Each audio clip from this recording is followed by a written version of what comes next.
Hello, everyone, and welcome back to I'll Have What She's Having. Today, I am joined once again. You will see this familiar face from maybe a couple weeks ago, a couple months ago. Who knows what the production schedule is?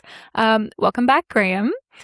This time, we will be talking about oral sex to celebrate episode 69 of this podcast, which I love as an idea. Thank you for the idea. Happy episode 69. Happy episode 69, everyone. And so today I chose to bring Graham on, one, because it was his idea, but two, because we are uniquely positioned to talk about this. Firstly, Uniquely because positioned. Okay. I mean, this is not going to be a serious episode. We're going to try to make it as silly as possible. Yes, we are going uniquely to positioned. Yes, I'll show you uniquely positioned. Uniquely positioned. Yes, we can also go over the positions of oral sex, but the plan for today is to talk all things oral sex. So first of all, of course, we had to look at the 10 top most looked up questions about oral sex online because, of course, the internet is beautiful in some places. And then we're going to go over the do's and don'ts of oral sex. And also those are kind of generated as a list to start us off, and then we're going to debate them. So we're going to see whether or not we agree with what Let's Be Real AI has told us. It's told you. I haven't seen this list yet, Yes. so I'm going into this one blind. Yes, that was a request to go in blind, which I love. So we're just going to bring up these topics, bring up these things that the internet says is, the top asked questions and the do's and don'ts, and we're going to see whether or not we agree. Okay. What's the first thing we agree on? I don't know. What is the first thing we agree on? We were talking about 30 seconds ago. Oral sex is sex.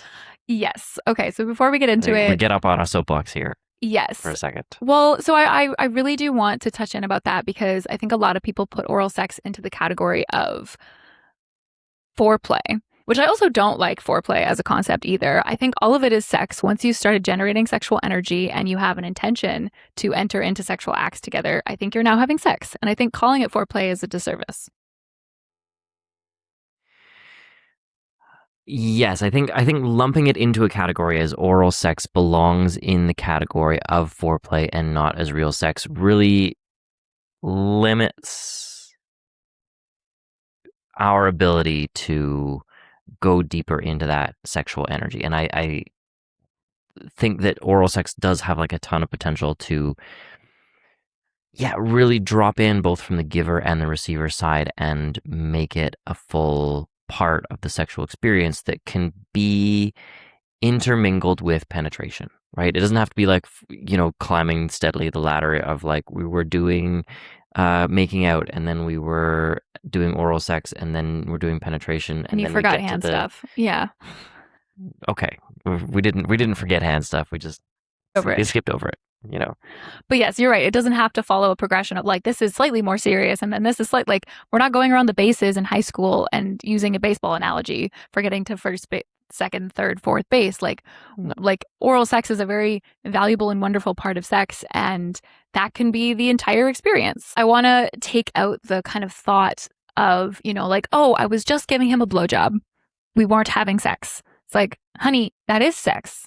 That is sex. Very much so. Mm-hmm. There is sexual energy being exchanged and there is lots of sexual intention there. Like, absolutely, that is sex. Also, another important aspect that I'm curious, I haven't even really looked over the questions. Protection in oral sex. It's something that I feel like our doctors always tell us that we need to do, yet a lot of us, I feel like, don't actually do it. Right? It's something that we're told in the perfect situation. Of course, sexual fluids can be exchanged. And so you should be using condoms and dental dams and female condoms and all the things. But at the same time, giving a blowjob with a condom really sucks. Yeah. Yeah. So I guess I just want to acknowledge that we should be doing that. But then, everywhere on the internet and a lot of places you look basically confirms that that's not, the standard practice of most people. But so I think the first time I was really stumped by that was I was, I don't know, let's say late teens. And I went to my doctor and I said, okay, so what do I do when I'm having sex with a woman? What do I do to protect, to use protection? And they basically were like, there's not really much you can do. And they basically said that the biggest important thing to know is that you need to, not stick something deep inside one vagina and then stick the same thing deep inside the other.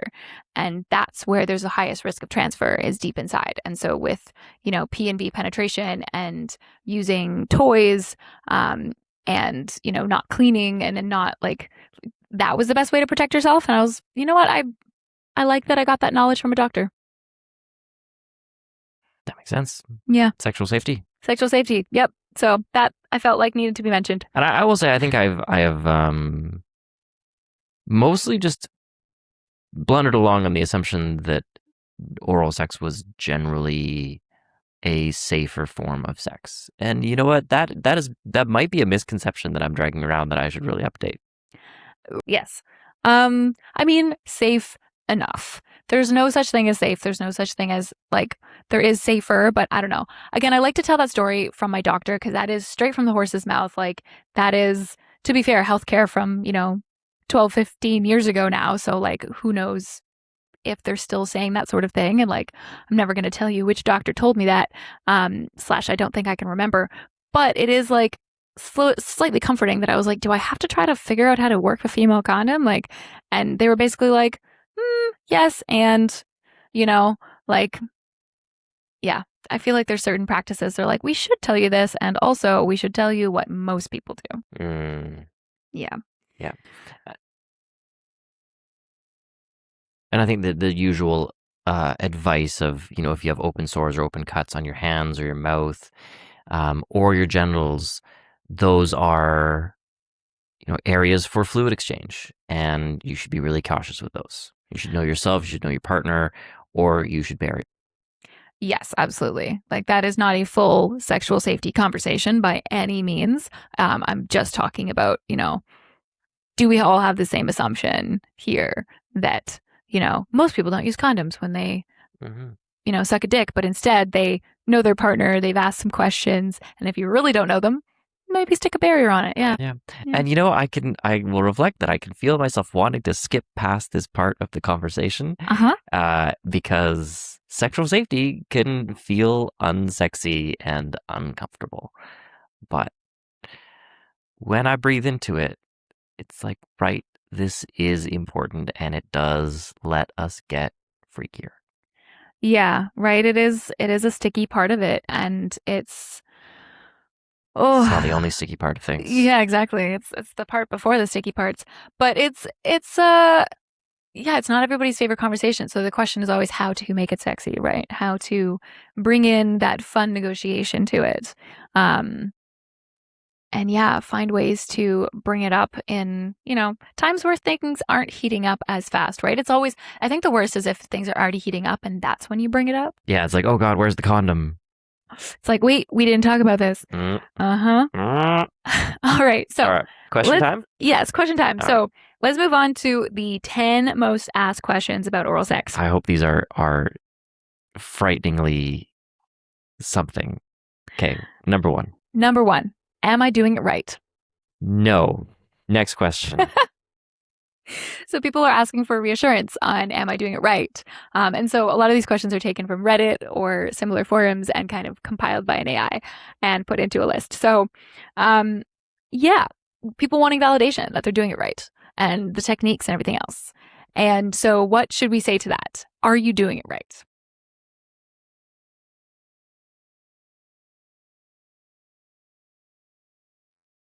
Is your partner enjoying it? Are you enjoying it? Does it feel creative? Does it feel stale? Do you want to do more of it? Do you want to change something? If there are answers to any of those questions, those will, I think, guide you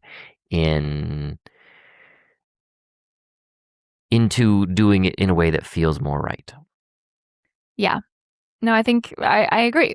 Am I doing it right depends on, is your partner enjoying it? Are you enjoying it? Are you having a good time? Are you present? Are you using enough teeth? Yes. More teeth. More teeth. There is actually a tiny amount of teeth that does feel good. Oh, yeah. You can like give a little nibble sometimes, but you have to be very careful with that. That is an advanced technique only. Okay, number 2, what actually feels good for you? So I think this is a like a debate on people like sharing, okay, but does this actually feel good? Like, do you actually like this thing or that thing? Mm. And honestly, like every person's genitalia is so different. Like there's no sweeping overgeneralization, especially when it comes to pleasing the pussies. Like you got to check in, you got to ask because chances are this pussy doesn't like it the same way the last pussy you touched likes it. Yeah, I will bring in a metaphor from engineering school of all places. Love it. Uh, Pleasure engineer, let's go. pleasure engineer. Here we go. Where it was a talk, and I think it was like the metaphor was like turbines or steam boilers or like some piece of gigantic, heavy industrial machinery, and it was a professor or a millwright or someone. It's probably a millwright or an old engineer who's telling a group of us like, okay, listen, you can know everything there is to know about the theory of turbines. And you can know how all the modern turbines work and how they're supposed to go and what instruments are supposed to have, what their vibration limits are supposed to be. And that's all great. But your job right now is this turbine in front of you at this plant. And you need to learn all of its nuances. And the word should, it should work this way, will not help you. And that's arguing with reality. And reality will win every single time. So that piece is really important about communication and checking in, I think, with your partner about what feels good to them, what they want more of, what you can play with, and yeah, learning their body and their pleasure and how they move through it. Yeah. No, I love that. I love I mean, the wind turbines is a funny example, but yes, like, I was thinking hydro turbines. Wind turbines are probably mostly all the same, but I was thinking hydro turbines. yeah, that's Yeah. fair. I mean, like, just that no two bodies are the same, no two people's pleasure. Like, okay, there is nothing worse, and we're going to jump all around the map here. We're not going to go in linear formations on this. Oh no. Oh no, of course. Oh no, this is unlike us in so many ways. But like, nothing is worse than having somebody go, wait, but that's not how the last girl liked it. Okay. That's thank not how you. my ex liked it. Right? That's not how the last pussy I tasted liked it. Oh, really? Okay. I think you might get, a slap in the face, a squeeze in the thighs, and a shove out the door to say, you might as well go lick that one then because this one doesn't like that. Ooh. Ooh. Let's get well said. spicy. Well Let's said. get spicy with it. Yes. The question of what actually feels good for you is really a personal exploration and hopefully an exploration you can do with somebody else who's willing to really learn your patterns and learn what you like and what you don't like and get curious. Mm. And you know what? It's okay to not know too. Like I've been with people who just like aren't quite sure what they like because, they've never really looked at it. And it's like, great, okay, are you open to me trying some things and seeing if you like them? And Yeah, please do respond. Yeah, that's another thing. Beautiful piece is like learning what other people like is also, if you're not framing it in like, hey, this person liked this, so I'm gonna try it on you, is like, hey, does this feel good? You can do it without context, Mm-hmm. but learning, getting feedback, talking about stuff, you learn to do things differently, person to person, and then you can bring that to other partners. Okay, what's question 3 here? Question 3 is why doesn't my partner want to give oral? Ooh. Why doesn't my partner want to give oral? Number 1 could be there's a weird smell. Could be there's weird smell. Weird smell is a big part of it. Weird smell is a big part of it. And there's 2 different things to that. There's one is like there actually might be something medically wrong, or you just got some stanky crotch and you just need to take a shower, which also is very, very valid. And knowing the difference between the two is very important. And then the third could also be pheromones. Like there could be a pheromonal smell that you haven't gotten used to yet. or like if you're either falling into love or falling out of love, or, you know, like that can really impact whether or not you like somebody's smell. Because I've seen it both, like I've seen it happen where somebody didn't like a smell and then started to like a smell Hmm. because they, fell in love with this person or they got really used to their body. And sometimes it just takes a bit. Okay. Other reasons could be that they are a human with history and they have been conditioned to expect certain things either during oral sex or that oral sex is always a precursor to other sex, right? And maybe that comes back to the problem of oral sex deserving a place as its own sexual act. Like if I'm used to oral sex leading to penetration, and I don't feel like penetration, I'm gonna set my walls like out there. I'd be like, nope, nope, no, thank you. Right? I don't want to do that. Uh, yeah, and I think that escalation piece and like knowing what the scope of a sexual encounter was a weird way to say that, especially between a couple, but like a sexual session or an oral sex session of like how long is this supposed to go on for and what else uh what other desires are present, or is this just like a quick blowjob on the couch? Yeah, I think that's fair. Like, there's definitely been anxiety that I've experienced in my partners or even in myself of like, you're like nervous because you think that you need to reciprocate afterwards. That's a big one. Mm, And like, maybe you're not in the mood, but you're like, yeah, I would love if you wanted to give me oral, but like, do I have to reciprocate today? Cause like, I'm not in the mood.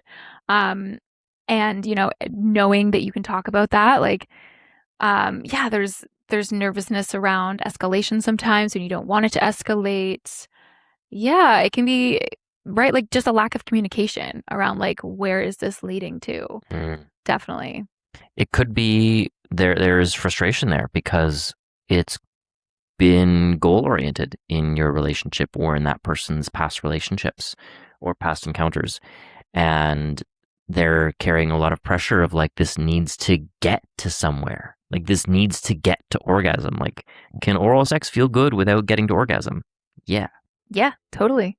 It can be slightly frustrating if it happens many, many times in a row though. And like yeah, there could be, oh my gosh, there could be so many things stopping the psyche from wanting it. Like Hmm. there's all the reasons why people like don't want to engage in sex in general, right? If like, they're too stressed out about the dishes or the kids or Hmm. work or something. But there's also even like that internalized belief that maybe you're not good at it, Hmm. or like if you are worried about your own smell, if you like even if it's just a normal smell, but I know that some people feel very self-conscious about that. There's so many reasons, and so you got to ask and you got to be vulnerable enough to tell the truth, because chances are it's something that the person's gonna say, that's great, thank you for telling me, and that's absolutely not a problem, or let's work on this, or yeah, hopefully it's a thing you can talk about. Yeah, and the more I think you talk about these things, they don't. I will say they in my experience don't stay stuck forever. They don't stay sticky forever. Uh, it is possible and practical and achievable to uh, practice good communication and dissolve that shame, dissolve that guilt that might be around like not wanting to do something, or my partner doesn't want to do this with me or for me. Um, and to get to a place where that feels more achievable and everyone is more enthusiastic about it. Hmm. Yeah. Absolutely. All right. What is question 4? All right, question number 4: how do I ask for oral sex without it being awkward? Shirt cock. 2 words, shirt cock. Shirt cocking, always the worst thing that can happen Just ever. honestly, just let it be awkward. Just start by making it awkward. Being like, hey, or just admit you're feeling awkward. Like, hey, I'm feeling awkward and I don't know how to like articulate this very well. Articulate's a big word for that moment. Say this very well. Uh, could I have a blowjob? Right? I mean, Like there's whatever also, word you use, and if you're like, yeah, okay, blowjob feels like a weird thing to talk about, and this is my communication nerd coming out.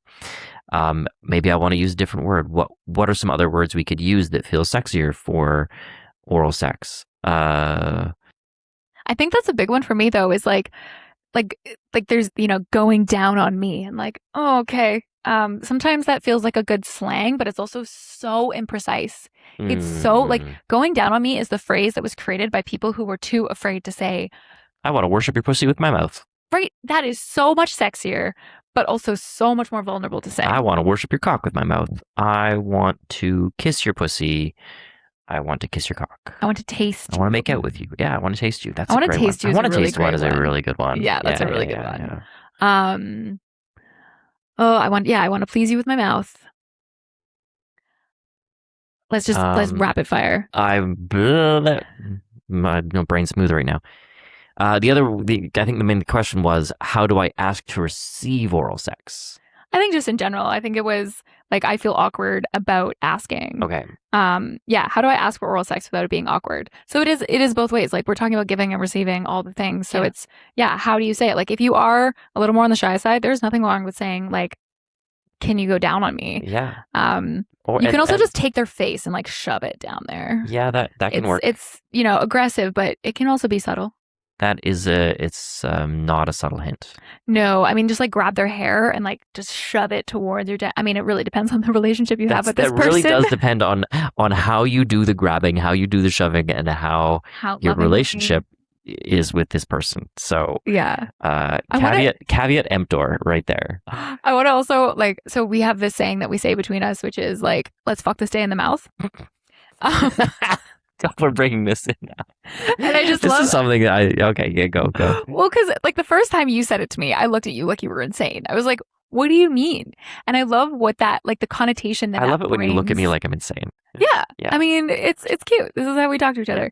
And so like, I love that like I looked at you like you were crazy, and then you looked back at me and said, Kris, yes, we should fuck this day in the mouth. We lovingly give it attention and caress it with our mouths and treat it really well. And I forget how you said it. Let's move it. No, I guess okay, let's do this properly. Let's move into it with power and presence and control and grace and appreciation for everything that is happening in every single moment, and awe at the beauty of where we get to find ourselves. And that's how I feel when, my cock is disappearing into your mouth. No. Yeah. That's so, actually beautiful. Let's go fuck this day in the mouth, everybody. Let's reclaim that as that's a dream I have. Let's reclaim that as just a thing that we say in regular worlds, and everyone kind of has this understanding that and I guess that comes from like the insanity, the part where people say like, we'll look at you like you're insane, is like, to fuck someone in the mouth, if you look at porn, is horrendously aggressive, right? Like if you look up mouth fucking porn, it is off. I'm like, oh no, thank you. I'm sure some people are into it, but it's like, that's deep throating, like mouth penetration. Okay, yeah, something I didn't know. I could have guessed though. You could guess, right? Like it's a pretty aggressive couple of words. But that's not the only way you can do it, right? You can do it with your partner that is controlled, is not pushing them too deep. It might be only like the first third of my cock that's in your mouth, and the rest is being handled by your hand. Well, yes, this is what hands are for. Yeah, so hands are great in oral sex. And it's slow, and it's sensual, and it's pleasurable. And the body position makes a big difference. It's not me lying back and thrusting upwards. It's me generally on my knees and moving into you from there, where you're more on your back or on your side. So, in that way, yeah, that fucking is a lot gentler. Yes, the word fucking, it really does paint a picture of something more aggressive and strong and like fast, but at the same time, like, yeah, it just means it's like another word for sex at this point. But yes, there was a very large difference between I want to make love to you and I want to fuck you, and also just all the different ways that we can describe oral sex. Although I must say, what's hilarious is like the one that would probably be the worst is, can I give you oral sex? Right? Like, it just wouldn't be sexy to me. Yeah, fair. I mean, that is something that I would use as a more clinical kind of negotiation term if it was we're sitting down, we're doing some amount of sexual negotiation, saying like, what do we actually want to do in this session? And like, yeah, be like, yeah, no, oral sex is high on my list. That'd be something I would say.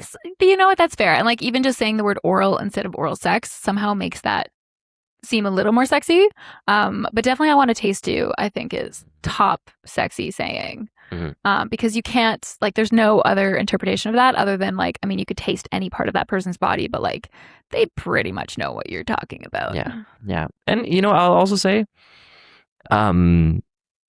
we're talking a big game here and we're like having fun bantering about it. And it is still vulnerable for me to ask for oral sex. Oh, absolutely. I still feel vulnerable and awkward and shy when I'm like, hey, could you maybe Oh my gosh, I do it like that all the time. I do the like, oh, would you mind? Like, or especially like, even like, thank you for bringing that up because yeah, there's plenty of podcasts where I'd be like, oh yes, you know, finish sex and then like, okay, the truth is, this is the thing.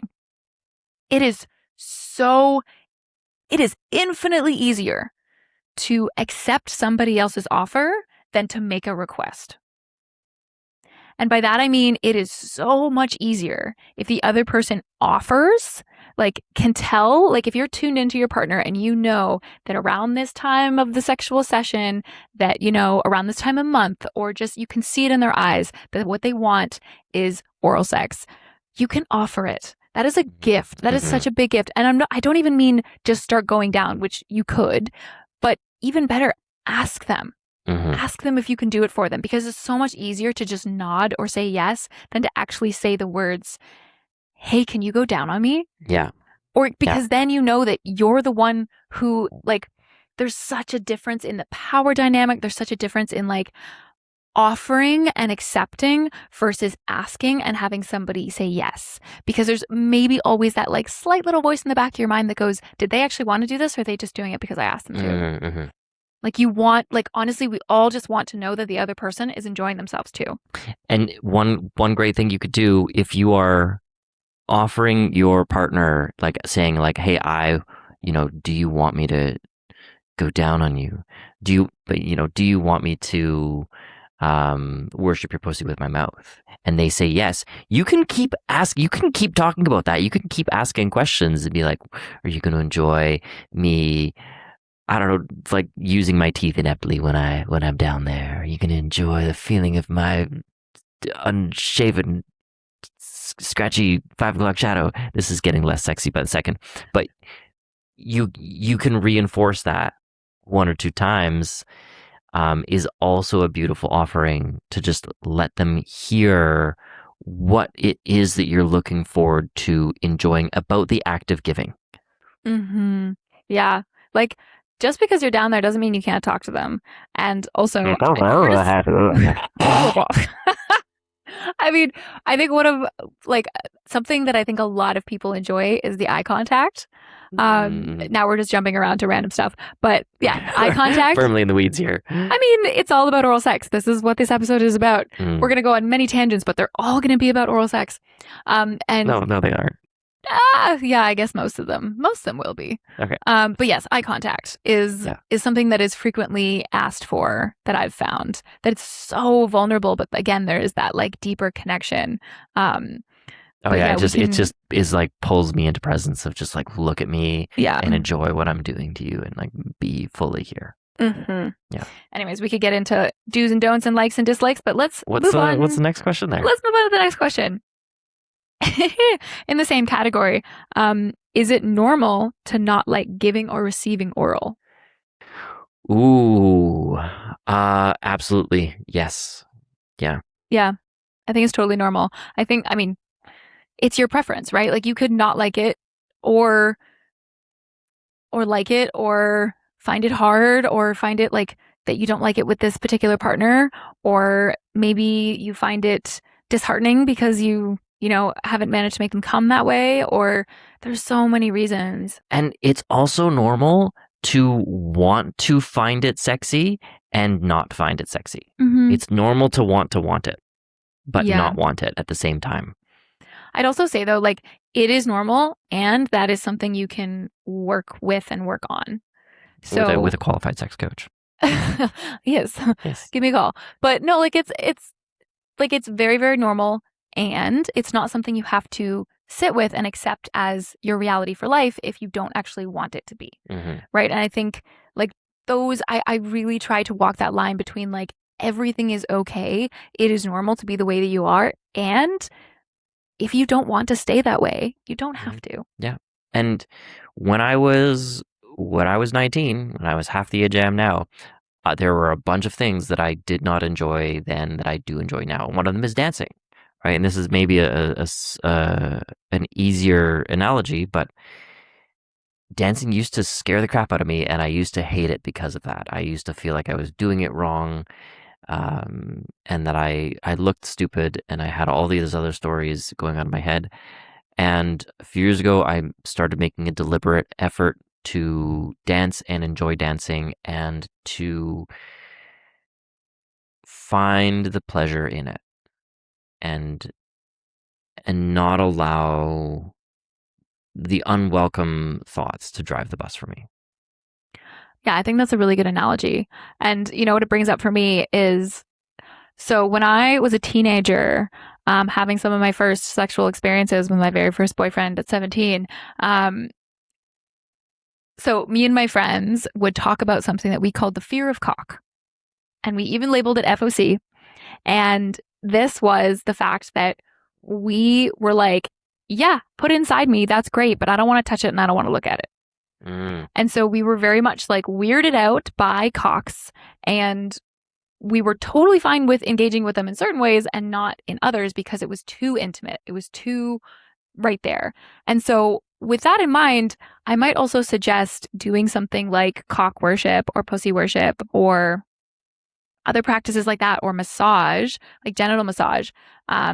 Because what it does, like the basic overview of that is that you would, put your face between their legs and go down there and look at them, look at your partner, look at their genitalia, even maybe talk to their genitalia if that feels comfortable for you.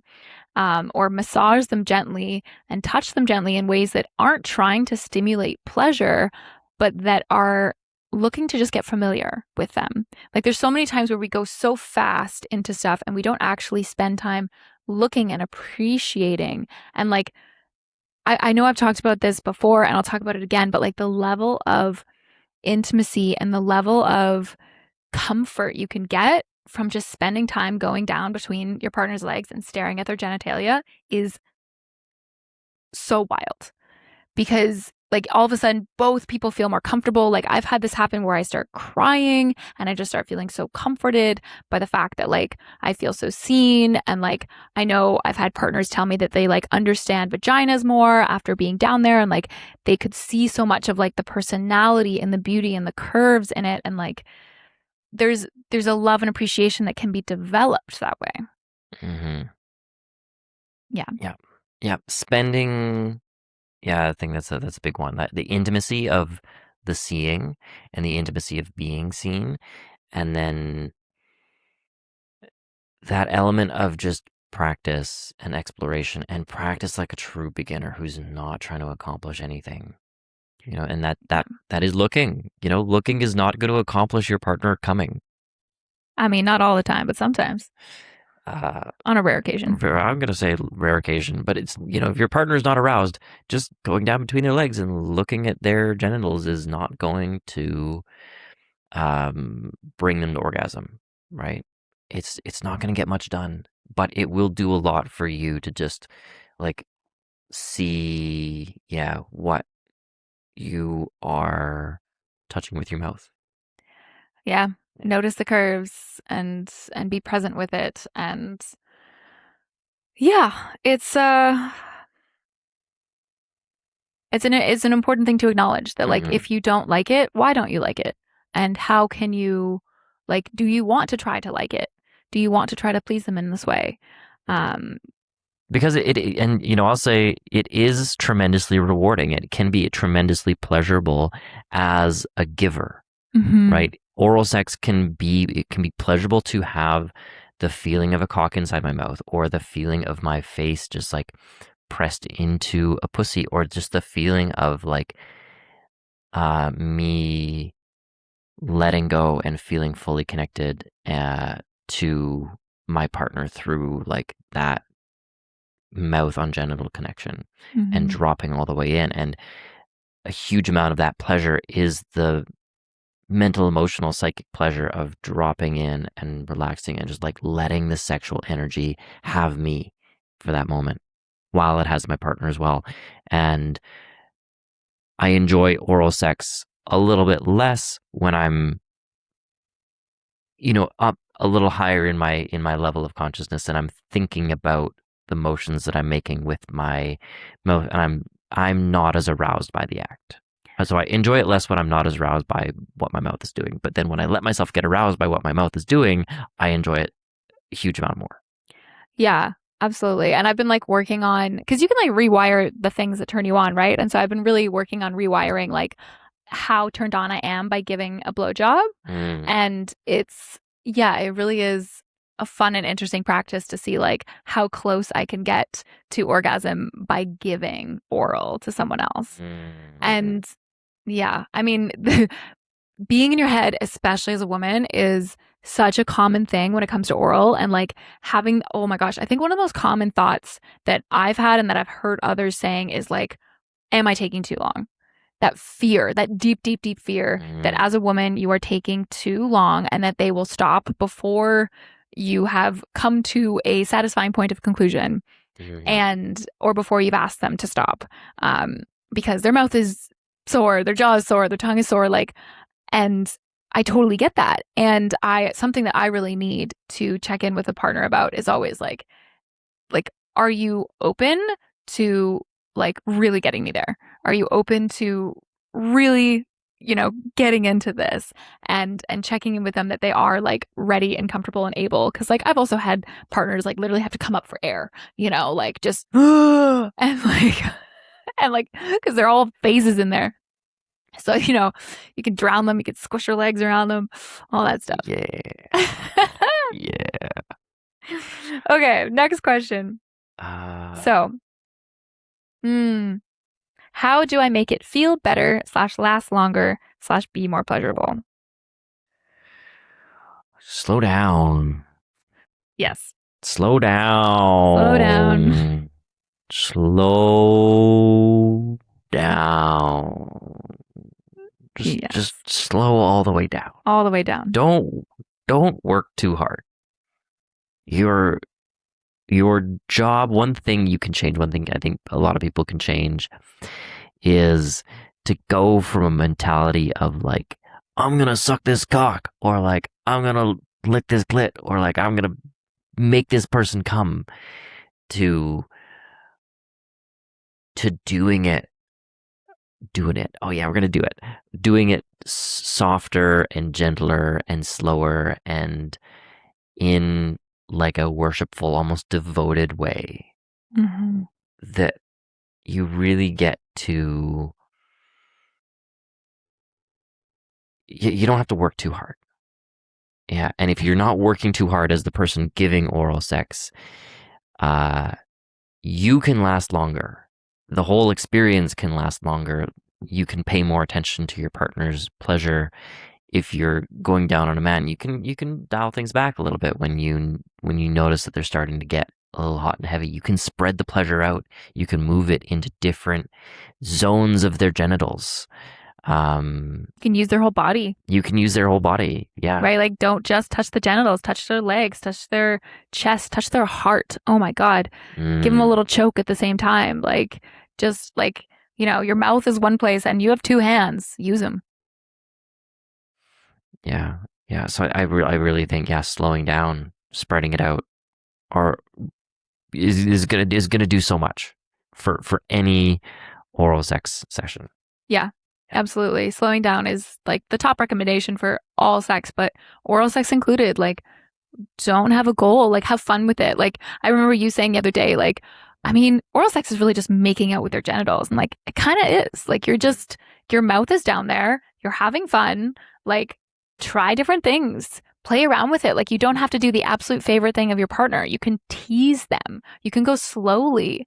You can like you can play around with it. You know, think of let's fuck this day in the mouth and think of all the things that Graham so perfectly said about like what is it like to fuck a day in the mouth? What is it like to give oral sex in a way that is slow and present, and maybe there's teasing involved. Maybe there's little, you know, quips you can tell your partner. Maybe you can look them in the eyes once in a while and really watch them go crazy.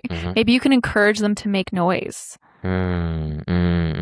As a receiver, make more noise. Yeah, if you're receiving oral sex, make more noise. Like, maybe don't try and talk, like, depending on what turns you on. But it's so funny to try to talk and not be able to talk also. Like, there's a satisfaction in watching the other person unable to make words. I was like, a word I want to come out here. Sorry, what was that?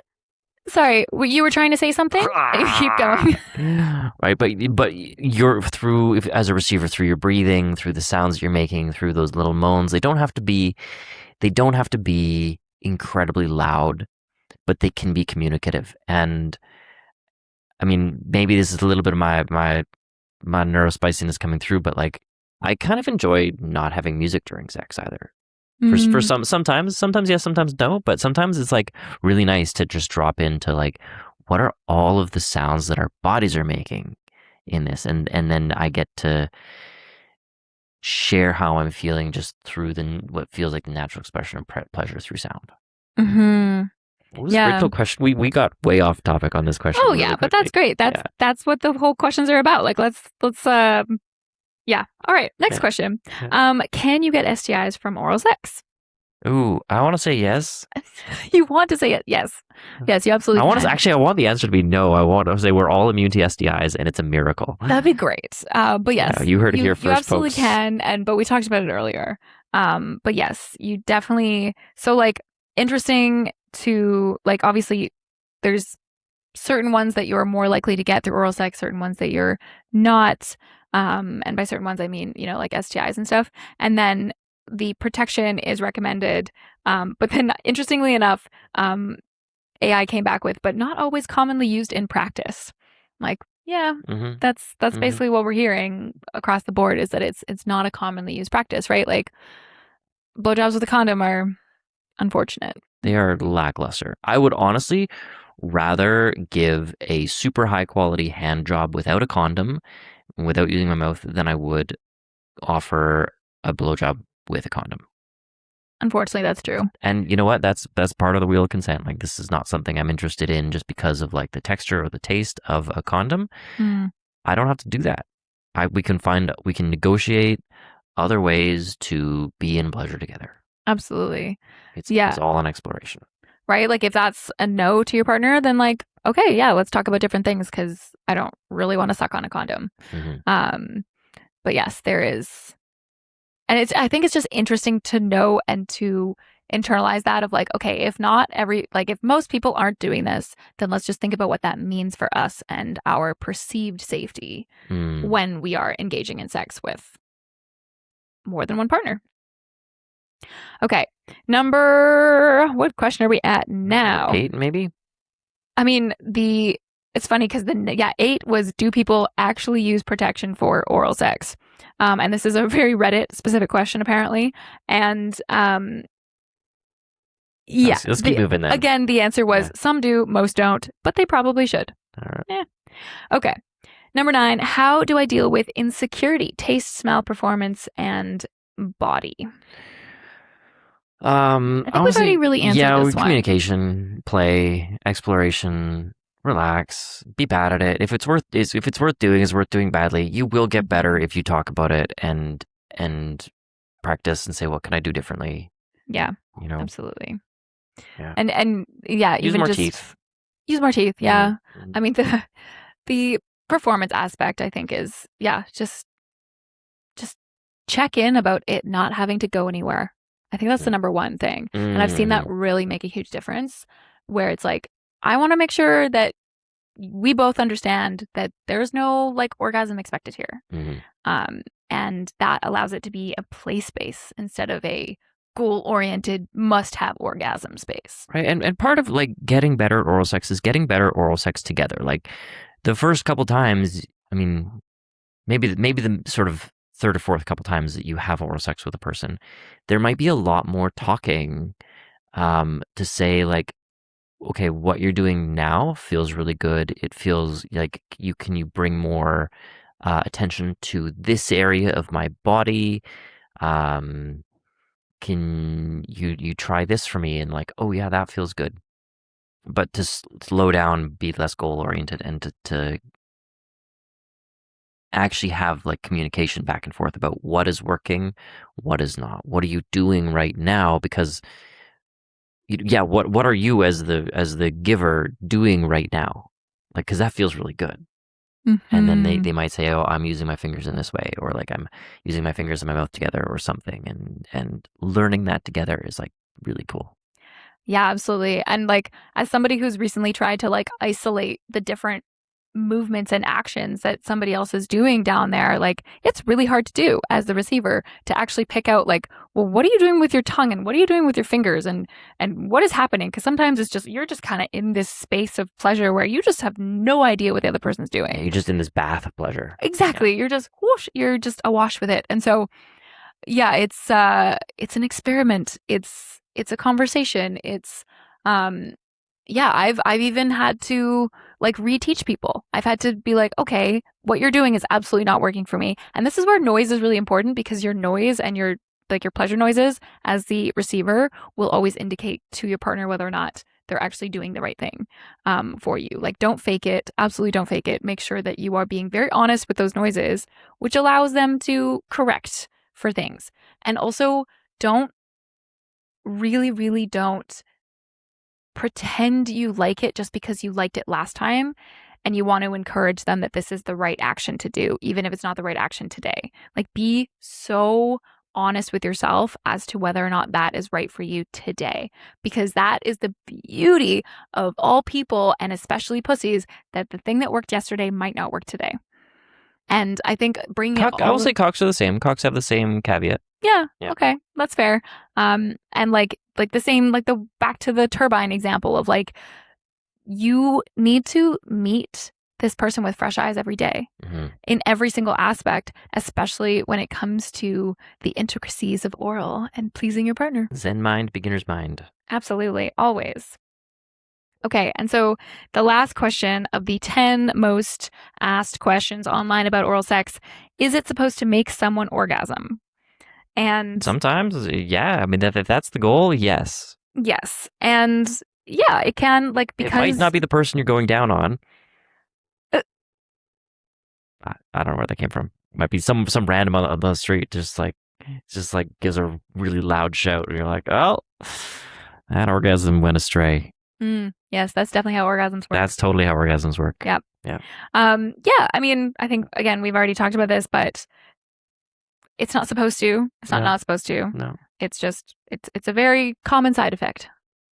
Yes. And yeah, I think that brings back around to like as the person, as the giver, I'm not making the receiver have an orgasm. I'm not giving the you're giving the receiver an orgasm.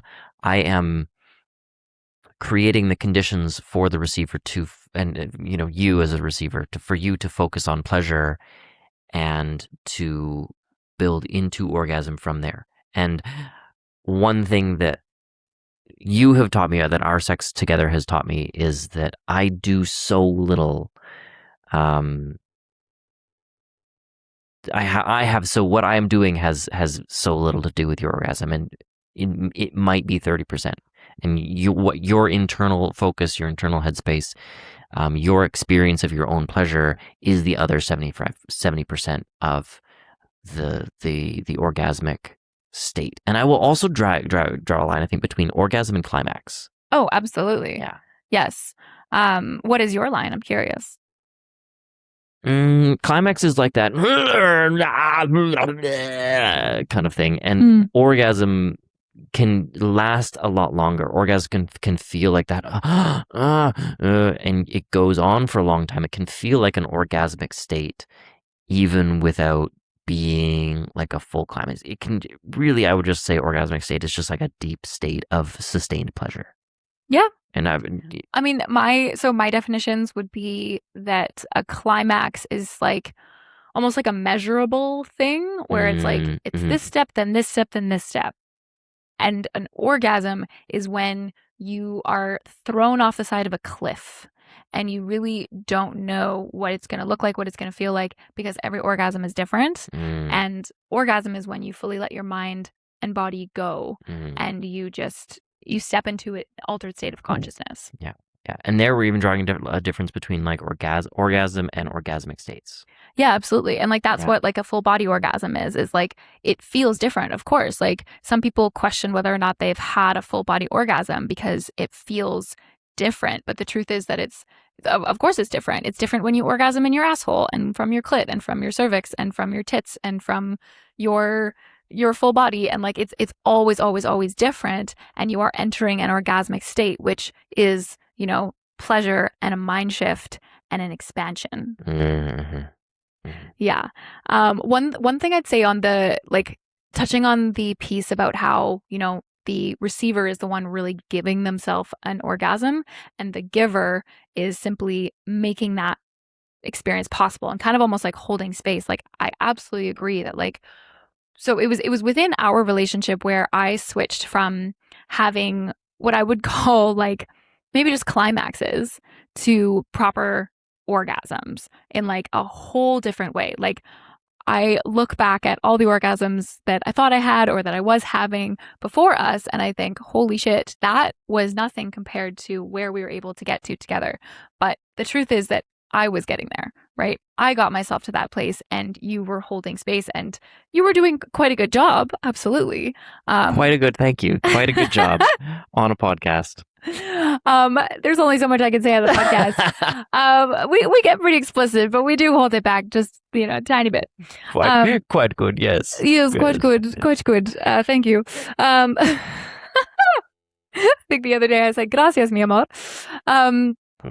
But yes, I truly noticed that it is me. I am doing that. Like it is my internal state. I am getting myself to the pleasurable, expansive state where I'm able to experience this mind shift. And to that same point, recently with my new partner, there was a mismatch where, I wasn't orgasming from oral and we had to kind of troubleshoot that. And so it was really interesting to figure that out.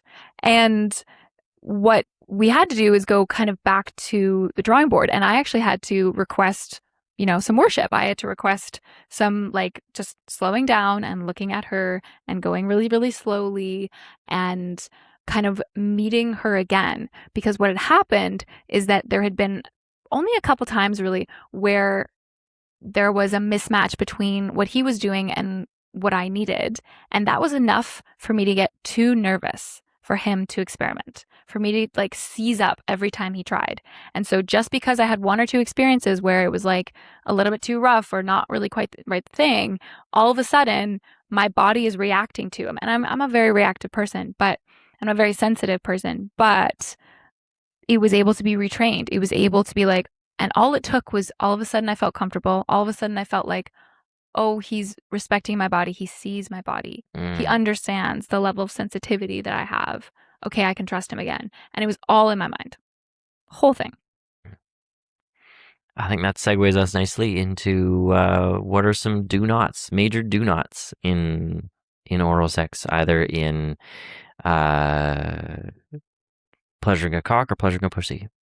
Absolutely. Okay, and just to kind of wrap that up, there is there's kind of three main themes that have come up in terms of what people are asking about, what people are concerned about, what is on their mind about oral sex.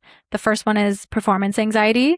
The second one is communication fears. And the third one being a misinformation or a lack of information about oral sex.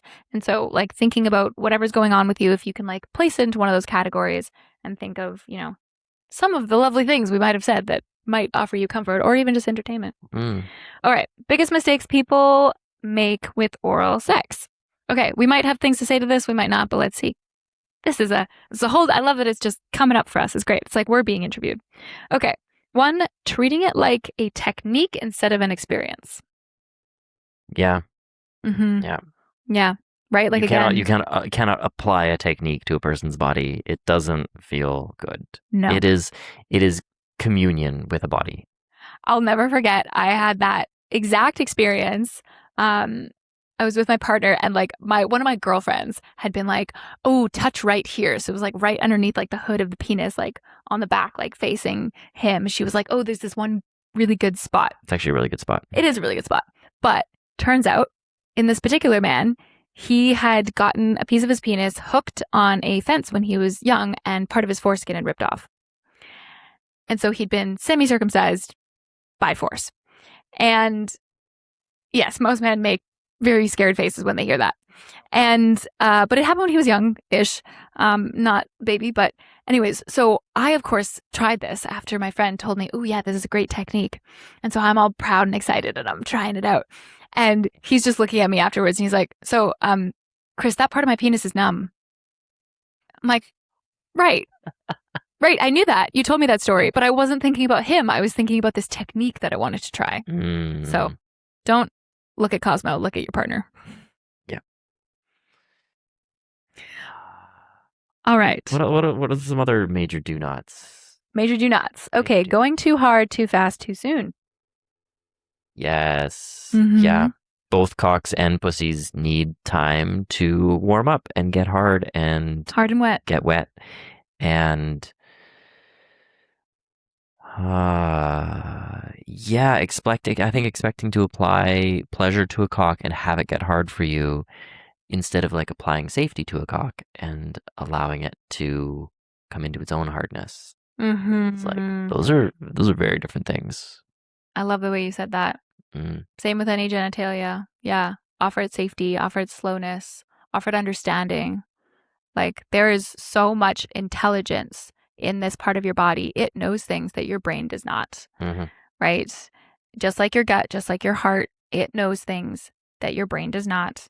Let it do its thing. Right. And sometimes, it knows that it wants to be treated, sluttily and roughly and just completely objectified and disrespected. But let it get there on its own. Yeah. It probably will come to that slowly. It'll come to that, but slowly. You don't have to get there from a standing jump. Absolutely. Yeah. I love the one saying I love around pussies is, pussy takes the time that it takes and for a very good reason. Mistake number 3 is ignoring the whole body. Okay, yeah. Yeah. We touched on that. Just, explore with your hands. Like, if you can do like soft, gentle touches everywhere, like, there's nothing like having somebody's mouth on your genitals and then like them rubbing their fingers down your legs. That's more of what you should do, but yeah, don't ignore the rest of the body. Yes, don't ignore. What is another good don't? Just too much teeth. Too much. There is such a thing as too much teeth. We've mentioned teeth so many times. Well, I mean, it's like scraping teeth is not going to feel good, right? Good. Like you can like clamp a little bit with your teeth on a cock. Your little tease, yeah. You can tease a little bit. You can apply that sharp pressure, but you apply like scraping teeth on any of the skin of a cock is going to feel generally pretty bad. But the like a little bit of like light biting, as long as you're not like jerking it around, it'll feel like something, and it's not going to feel terrible. Yeah, be careful with teeth. I've had a few experiences where I was just like, Yeah. I mean, I can tell based on how many times you've mentioned teeth. Yeah. Okay. Being inconsistent. Right? So the difference between like a playful variation and a chaotic randomness. Yeah. So like, and also like, again, this is very personal preference, but like checking in, generally people don't like the feeling of chaos. Generally people like the feeling of like they're doing this in a rhythm still. Like there's a rhythmicness to it. I know I definitely prefer a rhythm. It soothes me. But I mean, think about the type of music the person likes to listen to. Because if they like chaotic dubstep, maybe they like a bit of chaos on their penis too. On that note, I think what was the other one I had? Going, amping up too much, right? And trying to escalate as your receiver's pleasure escalates, right? If your receiver's pleasure is escalating, just stay where you are. Just keep going at the speed, at the intensity, at the pressure, at the softness that you're going at. Maybe go up 10% or 20%, if that will help them. But like, if their pleasure is doubling, don't double your intensity as well. Absolutely. Yeah. And even sometimes, like, if the person's pleasure is really escalating, sometimes I'll pull back just a little bit, just for a second, because that one interruption can sometimes be the thing that like rockets them forward when I start again. But that's maybe more of a thing for cocks than for pussies. But I like how many of these lessons are really like all. Yeah, I think it applies to pussies as well. Yeah. I will say I do the same thing to you. I do the same thing, where just allowing you to come down out of your intensity of pleasure a little bit and take a breath and then start slowly moving back into it can really slow down the whole process. It means you're not going to get overwhelmed by the pleasure in your nervous system. Yeah. And you'll be able to feel it more fully. Totally. Again, that's more of a do. I mean, these are all going to be mixed do's and don'ts. Yep. Okay. Number 5, not paying attention to feedback. Yeah. Feedback is overrated. You don't need to pay attention to it. Yeah. So like the vocal, the vocalations, is that a word? If you're, I mean, the vocalizations, yes, this is a really important thing to pay attention to. Other important thing to pay attention to is, has your partner gone quiet? Are they enjoying themselves still? Or are they thinking like, when is this going to end? Sometimes quiet is a good thing. Yeah, but not usually. Not usually, but I will say sometimes I'm like, oh my gosh, I can't make noise anymore because my throat is literally exhausted from making so much noise. Like, I actually just need to like take a breath, or I want to deepen into my breath, start on a breathwork practice to get myself there. And like, sometimes that means like, I really need you to keep going on a steady pace, and I'm going to start breathing in a certain way. But like, if you're quiet and you're doing breath work, that's one thing. But if you're quiet and your breath has gone shallow and you're just sort of like tense in your body, you start to pay. You also have to pay attention to the feedback that is coming, not just through the sound, but through their body as well. Yeah, and I think that's one of the things that I did when I was kind of like reteaching like my body to someone. I was like, or teaching, I guess, for the first time, I was like, okay, so here are my signals. But then like, right, it was trusting that my body could give signals that the other person could understand. And that, I think, was just such a key teaching moment of like, oh, like, because like one tightening is actually a good thing because that's like preparing for orgasm, but then like another tightening is actually me tensing, meaning I'm not liking it, and like picking up on those subtleties. And of course, they're different for every person. Yeah, and like knowing the difference between like a scream of yours that means, oh, that's too much, I'm overstimulated and you tickled me, or a scream that's actually really, really good. And that takes practice. Yeah, definitely pay attention. I mean, it's all the do's and don'ts. And be patient. Be willing to make mistakes. Be willing to allow how did I put it the one time? The unknown, the unplanned, the uncertain, the uncomfortable, the unwelcome into sex, because that is a part of it as well. And if you can be with those things in a meaningful way, you can get through them, and you can find what juicy love is on the other side. Juicy love. Absolutely, juicy love. Yeah, another don't would be performing instead of connecting. Yeah, I think we touched on that of like, you're not trying to perform a sex act. You're trying to connect with the person and see what they like and see what they don't like. And yeah, be present. Don't not enjoy it for yourself. Right? It's totally fair to say, if you enjoy the feeling of having a cock in your mouth, totally fair to say, like, for a portion of like the oral sex act, just it's okay to not pay attention to your partner's pleasure for a moment and just like enjoy your own pleasure in that. Absolutely. Right. And ideally at a point where you're both in pleasure and you're both connected, and it's a bit more of a communion than just just a taking. Yeah. Yeah. But enjoy it for yourself as well. Don't be a martyr. Because there is nothing sexier than watching someone else enjoy themselves thoroughly as they're going down on you, as they're giving you pleasure, and they're just loving it so much. It will amplify everybody's pleasure so much more. Don't try to stay pretty and sexy during the whole process. Get messy, like get your face wet, get your hair messy, allow yourself to gag, allow yourself to like cry a little bit. Like, I mean, those are preferences. Some those people are okay. might not want that. That's a judgment. Graham is telling us his preferences now. Yeah, right. But yeah, I guess figure out what it feels like to not hold back. Try that. That is an element, like really letting yourself go, really letting yourself like get messy and let go of that part can be something that you might enjoy, but you won't find out if you enjoy it until you actually try it and allow it to be. Yeah, totally.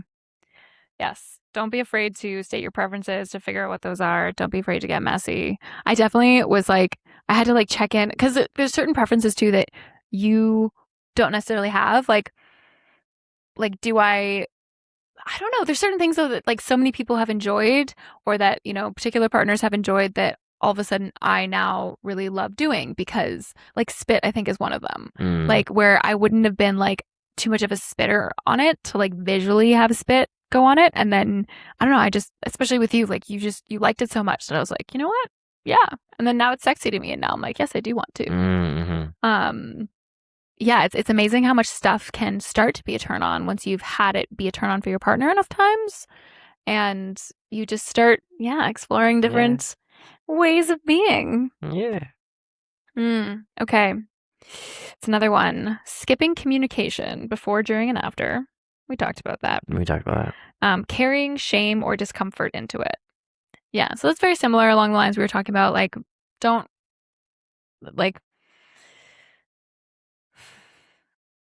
the more comfortable you feel, the more attuned you are with the experience, the more, because like the same thing can be gross or hot depending on how your mindset is. Like spit can be gross or hot depending on where your mind's at. And you get to choose in a lot of cases which one you want it to be. And, also honor what is hard for you. Honor your own discomforts. Like it is an edge for me and I'm not comfortable playing with cum. Or so much not with my cum. There's something that like, yeah, okay, I don't want it on my face or in my mouth, right? It's fine to have it like on my body. Are you talking about you? Yeah, my cum. Yeah, okay. Yeah. But there is like a little that's an edge for me. Like that's like a if I can speak from specificity, and that's not something that I want to push right now. It's not an edge that I want to work on. So just that's a piece of it. I think if don't carry shame about it, but allow yourself the discomfort and know what you don't want to do. Absolutely. Yeah. Like, okay. So funny. So, okay, let's talk about spitting and swallowing for a second. So I can't believe we haven't talked about it until this moment, but so spit versus swallow. Okay. In my books, my version of spitting involves keeping it in my mouth. So let's say we're on the bed and there is cum that's been put into my mouth. And now I don't want to swallow it because I don't enjoy the texture of when I swallow it. But I don't want to, I never even thought about the option of like spitting it onto the other person, but apparently that's a thing. So I just keep it in my mouth and like, I'll usually like let the person finish nicely. I'll keep it in my mouth and then I'll casually, I'm very lucky. I have a bathroom attached to my bedroom. I'll very casually walk over to the bathroom and spit it out. Nice and clean. And I never thought two things about that. I was like, well, that's normal. Like I want to spit, but I'm not going to spit it all over you because then like this is all nice and clean. Like we don't have to clean up anything. You don't have to get sticky cum all over your body. It's just in my mouth. Like, let me go spit it out. And then I've also had the experience of somebody questioning that and being like, well, why? Like, that's so weird to me. Like that's not either spitting or swallowing. And I'm like, I don't care. I don't care if it's in my mouth. I just don't want to swallow it, and I'm not going to spit it on you. That feels weird to me. Yeah. You can keep a cloth around, or you can keep a coffee mug around. And if you don't have an ensuite, you just That's true. That's true. I mean, get back to it. Like, make it easy for yourself. I could, Yeah. yeah, but I just, I don't know. I never thought two things about that, and then I had somebody question it. I went, oh yeah, I guess other people might consider that weird. You could just also just hawk it on the floor too. Right, but then I have to clean it up. Like, I Probably the just worst take advice. it over to the toilet or the sink and I spit it out. Like, Yeah. but yeah, to me, keeping it in my mouth is not a problem, but swallowing it, I don't like the texture. Yeah, fair. And also, there's tons of empty calories. I heard that from some movie when I was younger, and that's always been in my head. Just like this girl looking at her friend being like, do you know how many calories are in cum? I don't actually. How many Lots. calories are in cum? Lots. Lots. Okay. Yeah, there's apparently a lot. Yeah, it's just Google it right now. We're not going to Google it for you. We're not going to Google it. No. But yeah, there's a lot of calories in it, and there's a lot of spermies, a lot of swimmers. Mm-hmm. It's protein. What else should you not do during oral sex? Oh, what are some of the worst ideas you could think of? let's kind of like when we were talking about the worst tattoos. Let's talk about the worst things you can do in oral sex. Really bad dirty talk. I think just really. Yeah, but that's gonna make people nervous because then they might think that. Oh, I'm talking about. Oh, I can't even do it on the spot. Yeah, what's really bad? Just yelling. Just screaming for no reason. They instantly touch your cock. Try to startle them while they're going down to you. That's a great idea. No, that's actually just like how do we make sex more bewildering and frightening and bizarre. Yeah. Don't hit them. Well, unless they like that. Don't hit unless they like that. Unless that's a kink. But like I could think of little worse than somebody just like slapping me when I didn't expect it. I would not. One, I would bite you. Two, like sex would be over. There's a lot of things there that'd be bad. I mean, okay, if we think of what's the worst that can happen, we could escalate really hard on that. But like, don't stick a finger up somebody's butt without their permission, or active consent beforehand. Yeah. Again, maybe they like that, but maybe you have that understanding. Maybe you have that understanding with exactly. them. Maybe there's an understanding of like surprises are welcome, and we'll try it, and then if it's not welcome, then we'll stop. But I would say don't force someone around. Like, right? Don't grab someone's head and try to do that motion for them. Right, and that's a very fine preference. That's a pretty fine line. Like some people like that, some people don't. But I've like, never you really liked have that, to. You really have to know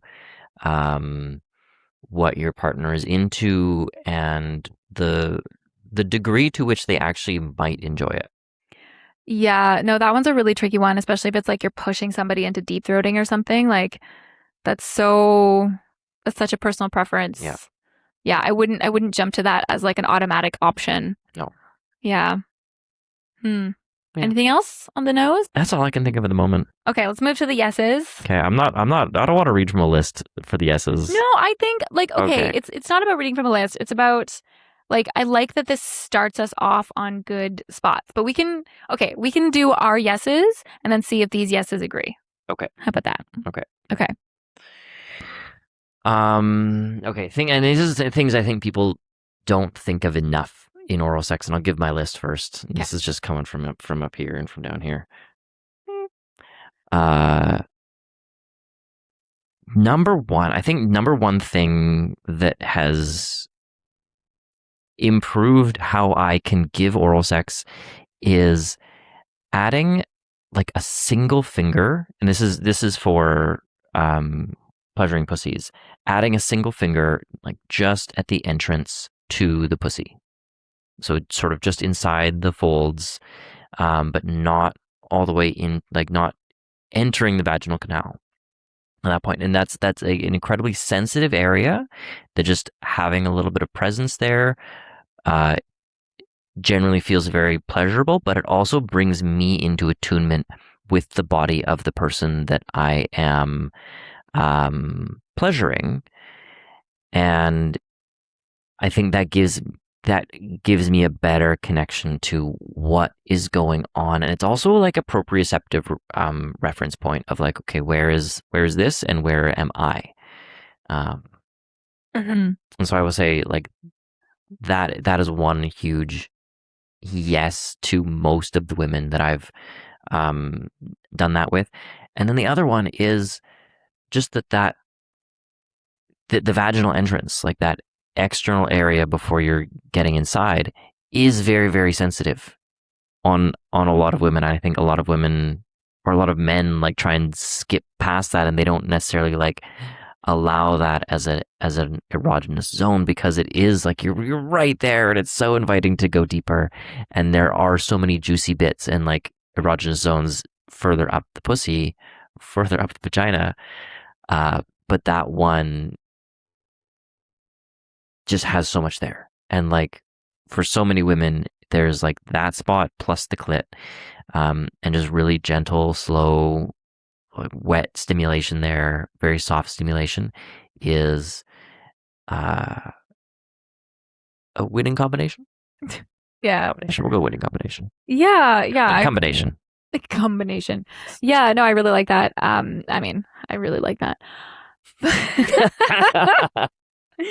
But yeah, like I'd say like the G spot, right? The like in and up and curled around, that magical spot is really, really tender for a lot of women because it's very close to the urethra, right? And like the woman needs to be quite hard and wet before that area is pleasurable. In a lot of cases, in some cases at least. And so it's really, really tough when the finger goes right there, or when you assume that when you go in and like, oh, something is too tender, something is too like sensitive, and you just don't go back there. But the truth is, like, at things what change. point, yeah, things change. At what point in their arousal are they at, right? Certain things that don't feel good early on in arousal feel so much better later on.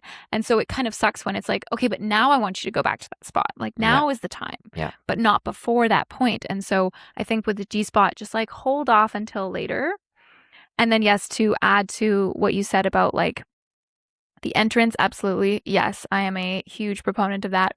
And then, yeah, the outside, like play with the outer lips, right? Like when it comes to the pussy, move from the outside in, right? Start around it, start on the inner thighs, right? It's very, very sensitive when you start out. This probably goes for all genitalia as well.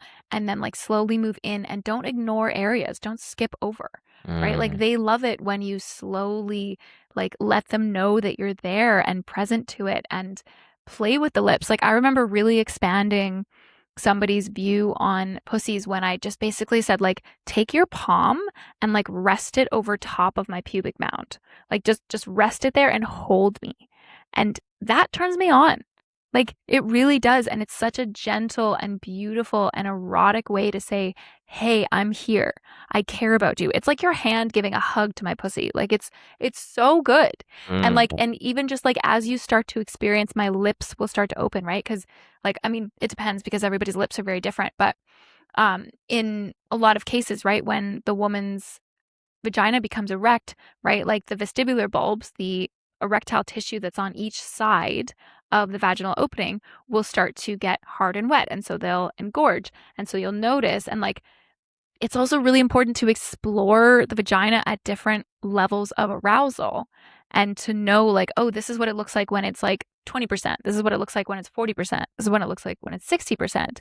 And when you can start to map that, you know, oh, based on just how it looks, I know where I can go at this point, what feels best at this point. And so, yeah, like putting your hand over top of it, feeling the lips kind of expand. And then all of a sudden, one of your fingers is perfectly placed right along down that space that goes between the clitoris and the vaginal opening. And that space I find is very ignored and is beautiful. Yeah.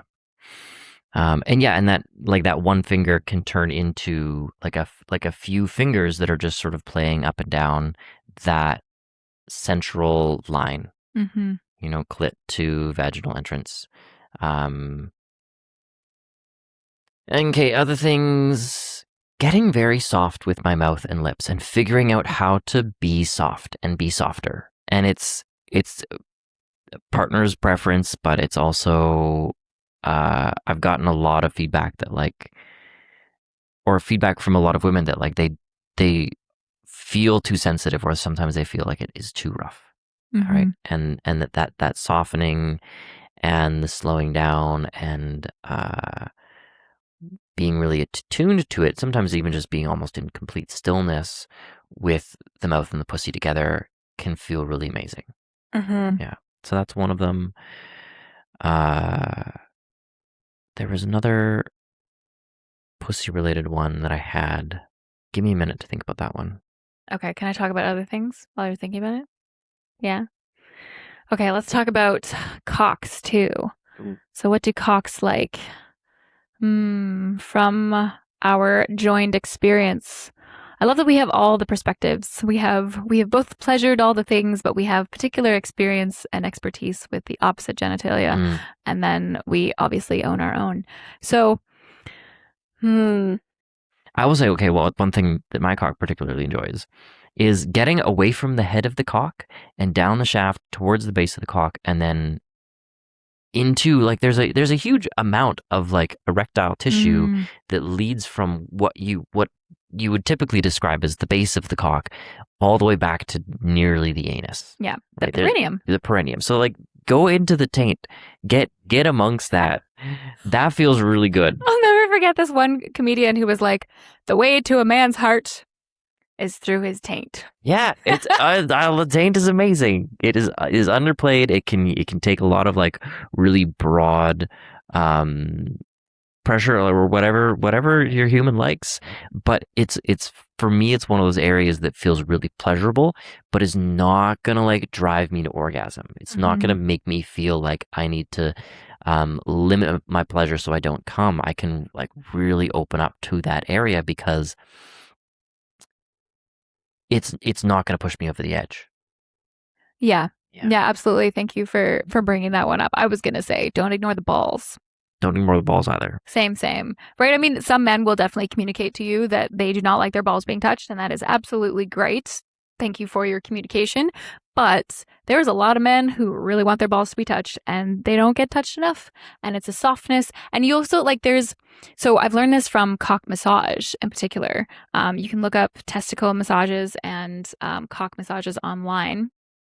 Or send me an email. I can send you some stuff. But the balls are very much part of that massage, and there's more like gentle twisting and like there's more movements than just holding. I guess that's what I want to say. Like, get inventive, see where you can move it, but be very gentle, obviously. But that like there's so much there that can be very pleasurable that is often unexplored. And yeah, again, like it's probably not going to lead to orgasm, but like that's not the point. We're not trying to rush to some fantastical ending here. We're trying to really enjoy the ride. So yeah, and again, slow down. Like, right? It's oral sex is amazing. This is why we're doing a whole episode on it. Like you can make it last for so long. All right. I love it. So there was this one orgy where like I can't even remember if I was at the orgy, if I just heard this story, but that like everybody's just having their time and like they're over here and they're over here and there's couples and they're anyways, and then there's just this guy and his girlfriend on the couch in the corner, and for like 2 hours this guy was just eating her out, just going for it. And that was like the talk of the orgy afterwards. You sit around afterwards and have drinks or smokes or whatever it is you do. I don't know, this one time we were just laying around in a circle naked with our friends doing whippets, and it was great. And just the hilariousness of just like, oh my gosh, that guy was just going to town and just loved it. Like they both just loved this. Or I guess we just assume because they did it for 2 hours, but there's no limit on the amount of time. There's just a consensual agreement between two humans of, yeah, we're just going to go really hard into this today. The different lives we live. Yes, the different lives we live. I'm gonna bring it back to body position. Is a really big one. When I was first incompetently fumbling around with my first couple girlfriends, all of the oral sex was at a 12 o'clock, 6 o'clock clock position. So if the person receiving it is lying on their back and they are the 12 o'clock position, it was always the person giving it was down between their legs at the 6 o'clock position on the clock. And okay, that's a mistake. It's not a mistake. It's just the missionary of oral sex. That's fair. It is the sort of most obvious way you can get into it. But I think, especially like pleasuring a pussy. Actually, I would say pleasuring a cock as well.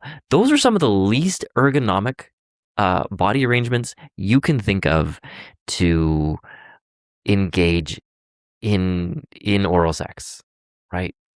And moving your body relative to your partners, relative to your receivers, uh, just opens up so much possibility, and it's so beautiful. Like coming around to 9 o'clock or 3 o'clock, so your body is at 90 degrees to theirs. That gives me better access with one hand, and it gives me good visibility, and I'm working from above so that I can see what I'm looking at, and my other hand can move up your body and touch your heart and touch your breasts and touch your face and hold your hand or and whatever. your cock is close to my head. My cock is closer to you. My body is closer to you. You're more able to touch me, even coming up to like 11 o'clock relative to you. So not quite 69ing. Not quite 69ing, but like being in that area, being that adjacent, and being able to like bring my face down and just really shove my face into your pussy, and essentially like drown myself in it. Yeah. No air at that point. Yeah, and it's very like it feels very engaged. It feels very mutual. Like I'm able to receive pleasure from Kris. You're able to like lean over and bring your mouth to my cock, right, and do more of that. And then if you like 69ing is right there. Yeah, it's great. Yeah, or even then like coming up onto her sides. I was about to say, one of my favorite things is sometimes to just like take my legs, squeeze your face, and like flip you on your side, because it's like semi-aggressive, but it's also so sexy because then you just end up being shoved even deeper. Right, but then my head is cushioned by your thigh, and I don't have to do a lot of work with my neck. I could just sort of be there and be like, yeah, I'm here for this. And you know that like I want you there as long as my thighs are gripped around your face. Yeah. And like there's like a tumbling aspect. I think one thing I want to mention is the movement. So like especially women, I find we can sometimes, or like with certain partners, you find that like if you move even a tiny bit, they might kind of get disrupted in their actions and like stop doing what they're doing. And it's like, oh, no, I don't want you to stop. But it's also like, we need to move our bodies. You need to move your bodies. We naturally need to move with our pleasure and with our turn on. And so like, it's very good. Like if the other person moves, don't take that as like I'm going to move away from you. But also sometimes you can like put your hand on their head and purposely move yourself just slightly further back or further forward if you do need to adjust like the distance between you guys. Yeah. As the receiver, bringing like tension and tone into your body, like me, if I'm on my back, like coming into essentially bridge pose, asana, like lifting my hips. Right, like spreading my knees, allowing a little bit more access. That's part of it is allowing that access, but for me, part of it, my pleasure is enhanced by bringing tone into the other muscles of my body. Yes, definitely, because like that's also what like one of the things I appreciate the most has been like the moments where like how important it is for me to relax when I'm approaching climax, or even to have just a really good orgasm. Like I need to relax my body and relax and relax and relax, and that like tension builds up, not even noticing it, because like that's how it happens. Like if you're going for a really quick orgasm, it's just like a lot of tension builds up in the body, and then you orgasm and it all releases.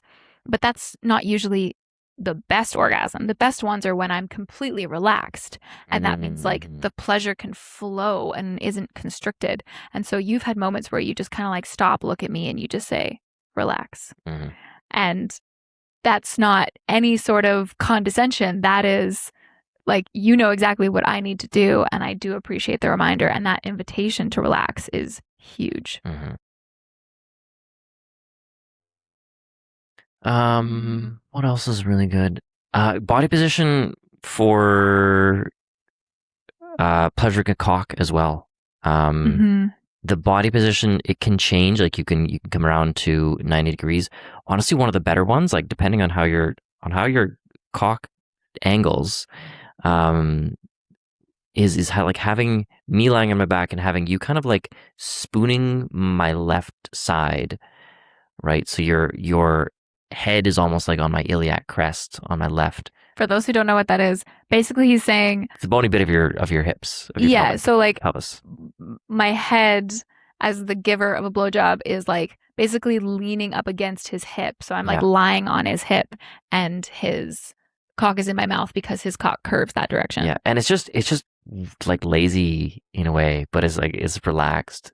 And that laziness is good. And I like knowing that you like that because then again, it is, like it's a lazy blowjob, but it's also like just really nice to be able to do it casually and with. Yeah, we're not, it doesn't have to go to 11 every single time. Like it can be great to have, a little bit of like 3 out of 10 intensity oral sex, not quality, but intensity. So this isn't necessarily oral, but this is leading into oral. So I'm going to mention it because it's so much fun. If you ever consider taking a cock and kind of leading somebody as if that's their leash, it's great.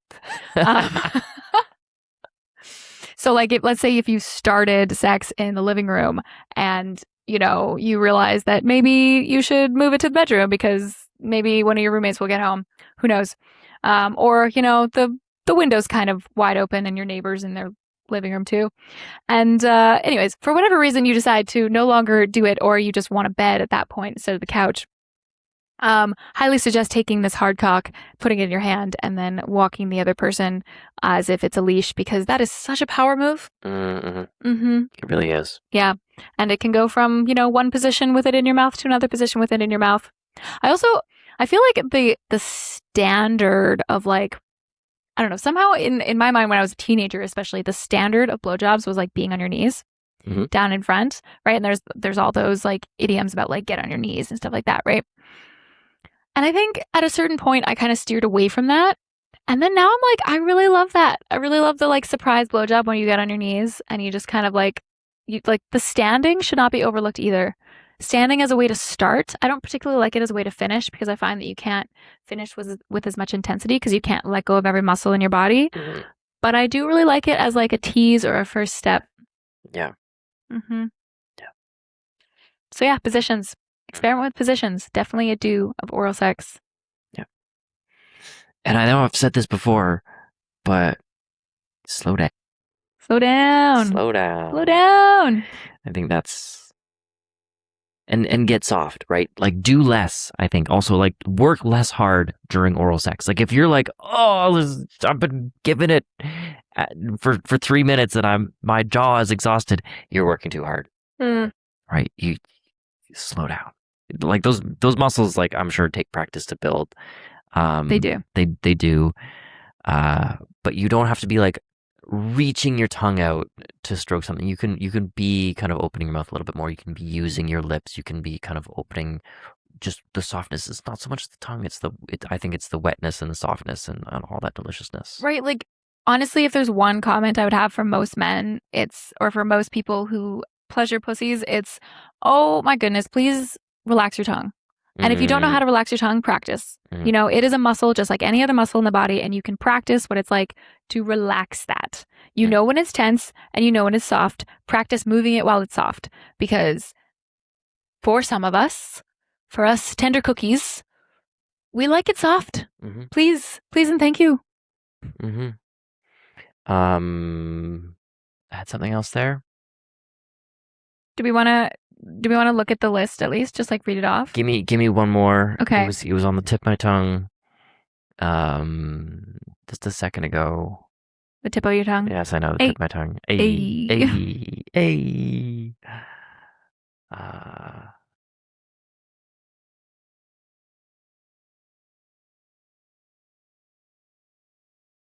Nope, I'm going to give it up. It's gone.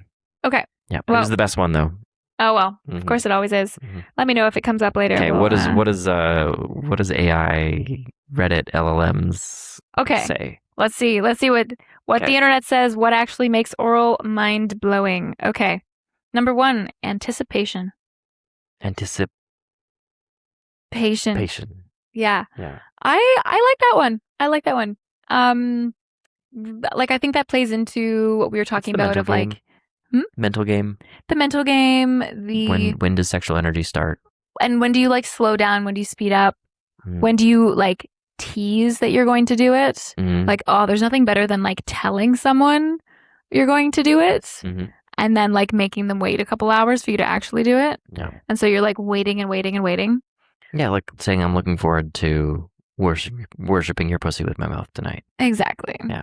I'm looking forward to tasting you. Or this afternoon. Like, wasn't that the very first time you came over to my house? Yeah. You definitely told me that you were going to. Yeah. Yes. And then you did. And it was magnificent. Yeah. No, it was, but that anticipation. I mean, there was lots more with new relationship energy and all that, but like that was very powerful. Mm-hmm. Mm-hmm. And it made it all better. Okay. Presence over perfection. We've definitely talked about that one. Yep. Rhythm over tricks. Yeah. Yeah. For sure. Just like stick with what works and don't get too fancy. And yeah, I think I said that at another point in there, but I think it bears repeating. That was maybe the thing was like when you find the level of stimulation that is working, like stick close to that. mm-hmm. You know, vary it maybe a little bit, 10% up, 10% down. But if your partner's pleasure is doubling, tripling, don't double or triple your intensity. I already said that, but I think it is worth repeating. Is like this is really important. It took me a long time to learn too. And is that the same when it comes to cocks?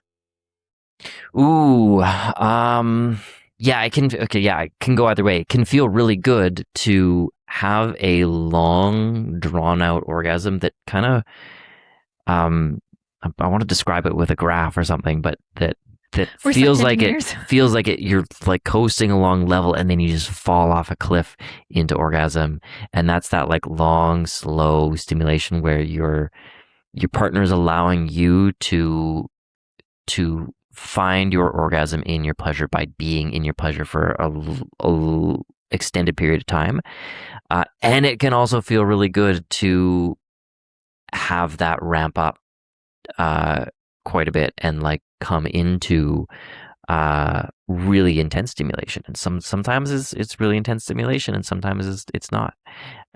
But sometimes that really intense stimulation, like a really aggressive, like hand motion. That was the other one. Really aggressive, like hand motion, can feel good for a while, but then start to make it difficult to come. Yeah, just because it felt good before, just because that intensity felt good before, doesn't mean it's going to continue to feel the best. And there's definitely moments where you need to switch it up. And again, that's just like you're attuned to your partner. You know what their signal is when they start to not enjoy it, or they start to need something else.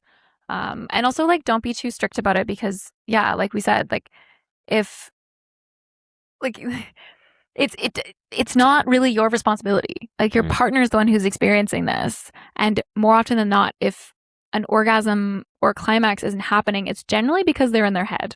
It's not usually because you're doing something wrong, unless you're doing something that is very much not in attunement with them. And in that case, that's when you go back to communication. Yeah. Okay. Then the other one, last one. I've come back to it. Adding hands to oral sex, it always makes it better. Yes. Basically, always. Yes. Adding a hand on a cock, adding a hand to the balls with the taint, adding a few fingers to either the outside of the pussy or to the rest of your partner's body, or adding some fingers inside, depending on the level of stimulation. Sliding a finger up someone's butt, if you know that would be welcome, or if like you don't be welcome, and who knows, you want to try it. Like just you got to gather that data somehow. But bringing hands in as a point of pleasure and not just like something that is going to like hold it while you pleasure it with your mouth, that for me is super important and makes it better. And I would argue that that's one of the most important things, because then you're taking it from just making it about your mouth to making it about delivering pleasure and about connecting to their body. Yes, I agree. And I think that it doesn't always have to be a piece of, like, it's okay if the hand is just there and it's not doing anything. Like, that's better. true too. It's better if it is, but like sometimes it's too much to think about what your mouth is doing and both your hands are doing. Thank God we don't have more arms, even though sometimes I wish I had more. Like, like if it's better than not to just have a hand there, right? Like having a hand gently resting on like testicles is not a bad move, hmm you know? hmm Like, But and even like having a hand, um, say I'm going to try and describe this. Having a hand palm up on my lower belly, so between my belly and my cock. So your palm is against the what would be the top side of my cock if I were standing, mm-hmm, and holding it there, and then your mouth on the other side, and just doing like more cock worship rather than sucking, licking it, pleasuring it, kissing it. That hand actually feels really good, Mm. right? That hand is a key piece of it because, like, unless that spot is numb for some reason, that side of the cock, that spot is actually really potent as well. But it can be potent in many different ways, and one of those ways can be very much in stillness and in um just like that connection, that existence.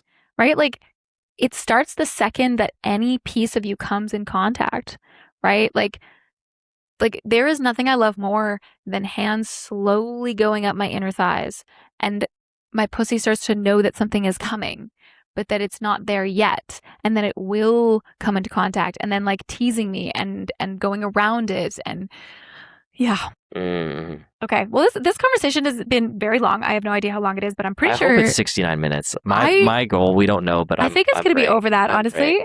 We might have to cut it down, but I'm so glad for everybody who's still here, who's just loving listening to us talk about sex in our enthusiastic way. Or You hating can it. I'm here tell, if you're hating it as well. I mean, if you're just like rage listening right now, that's great. You do you. There's, How dare they talk about oral sex? but they're like too morbidly curious, so they're still listening. What Yeah. are they doing? Okay, so I think we should wrap it up relatively soon. I think we've That's said what she said. so much good stuff on sex. The last few things that were mentioned in terms of the do's of sex: following their body and not your plan. Yes, slowness, way slower than you think, of course. Confidence and ease. So like not being arrogant, not thinking that you like being confident in what you want, but also knowing that you're a complete beginner when you're looking at the other person. Taking care of your emotional energy. And so yeah, just your energetics, the whole energetics of all of it. Like if you're sitting down there thinking, "Oh my god, I can't wait for this to be over." They can fucking feel that. They know that that's what's on your mind. You are so energetically attuned to a person when you are engaging in sexuality, and yeah, that's going to be felt. And then the last one was letting it be playful and not serious. So, yeah, I think we covered all of those quite extensively. Yeah. And I think there's also an element of like there's like devotion, right? You can really, like, even if it's just a one-off, you can bring, and maybe this is getting really like hippie woo yogi here, but you can bring devotion and love and like that namaste to the sex act, and really understanding that you are giving this person a gift. Yeah, and being there with like that presence, and that's the confidence. I think that's the confidence that is the most potent. Is knowing that what you're doing is a gift, and making it the best and most attuned gift it can be. And what do we say to people who have more trouble receiving than giving? I think we didn't actually give that enough airtime. Is like, Oh, I feel like most of us in this day and age are actually more comfortable giving than we are receiving. And that a lot of the discomfort around oral sex actually comes from being the receiver, right? It comes from the discomfort of thinking all the ruminating thoughts in your head are coming out. You're worried about what you smell like, what your body position is, what your body looks like. You're worried about, are they going on too long? You're worried about all the things that are completely normal to be thinking about. And like, yeah, and we've gone over all of it, so like I don't really want to rehash all of it, but like I guess I just want to name that it's okay and it's normal to have trouble receiving, and that could be the thing you need to work on. Like I've met people who like absolutely could not receive, and the thing is that their partner really wanted to give it, and their partner like were desperately wanting to give this pleasure to their partner, and so that's the disconnect that you have. And that's completely normal. And all the same advice applies, but I just want to name that like it's okay if that's the part that's hard for you. yeah, yeah. Yeah. And that I think if that is the part that is hard for you, it's okay and it's natural and it's really appropriate to ask for reassurance from your partner and then to learn to give yourself that reassurance. But I really don't think I can give more specific advice than that because it is all going to be so personal and it's all going to be so much that process of you as a person opening to being able to receive. Yeah. Receiving is also an act of love. It's also a gift. Yeah, And it's a gift. Receiving from someone is a gift to them because think of if you enjoy giving oral sex, so when a person allows themselves to receive from you, think of what a gift that is to you. Exactly. Yeah. It is a gift either way. Receiving with confidence, receiving with ease, just being receptive to what they are giving you, right? Like think about giving somebody a birthday gift and having the other person just not want to receive it and them thinking that that's somehow noble. And, but you've spent so much time and energy and there's so much love put into this gift that you're giving them. Yeah. There is an art to receiving. There's an art to putting yourself into that receptive mode and fully receiving and letting that also be part of the gift. Yeah. It's like I say, never be ashamed of your pleasure unless your pleasure is humiliation. And if it is, you should be very, very ashamed, you dirty, dirty slut. And on that note, thank you so much for being here today, Graham. I guess I didn't really properly introduce you at the beginning of this episode, which is to say that clearly we have had some, sexual exchanges in the past. And world leader in giving Kris orgasms with the mouth. Yes, one of them. Is there anything else you'd like to tell our audience, invite our audience to go do? Anything you'd like to say? Go out and love someone with your mouth. Now, I appreciate this was fun, and I appreciate the opportunity to just bat these ideas around. And this is my first time talking about sex on a podcast, and it has been really fun and amusing thinking of people listening to this. It's been fun. I don't know. I got nothing else to say. I got no words of wisdom to add here. If you want to find Graham, you can, we'll post some links below. You can hire him as a chimney sweep. You can also hire him as a coach. If you're into men's coaching, especially men's groups and getting support from your brothers.